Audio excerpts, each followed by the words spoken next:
আসসালামু আলাইকুম, আশা করি সবাই ভালো আছেন। এটা হচ্ছে সোলার হ্যান্ড ফ্যান এবং এটা এখানে সোলার প্যানেল আছে। শুধু তাই না, এটার সাথে আরও একটা আছে সোলার প্যানেল অ্যাডিশনাল। এটাকে মুভ করা যায়, মানে গুছিয়ে রাখা যায়, আবার এদিকে এক্সপান্ড করা যায়।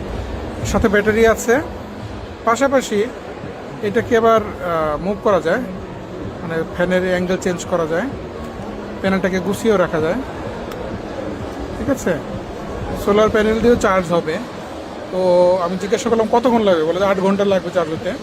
এটা স্পিড বেশ ভালো, এটা কয়েকটা স্পিড আছে, বেশ ভালো। মানে ফ্যানের সাইজটাও একটু বড়, অন্যান্য ফ্যানের চাইতে বেশ সাইজে বড়। আমি একটু দেখাই, অনেকে হয়তো আমাদের আগের মডেলটা সম্পর্কে একটু দেখেছেন, ওইটার সাথে কম্পেয়ার করলে ওইটার থেকেও, এই দেখেন, ওইটার থেকেও এটা সাইজে বেশ বড়।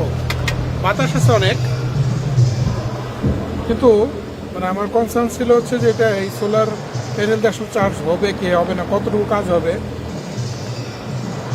তো যাই হোক, আপনারা ইন্টারেস্টেড থাকলে একটু জানাবেন। হয়তো কিছুটা কাজ হবে সোলার প্যানেল, পুরোটা হবে না। তারপরে একটা অপশন থাকলো আর কি, কিন্তু এটা যে টাইপ সি চার্জার পোর্ট আছে, এটাতে চার্জ করা যাবে। তো কমেন্টে জানাবে ইন্টারেস্টেড আছেন কিনা আপনারা। ধন্যবাদ সবাইকে।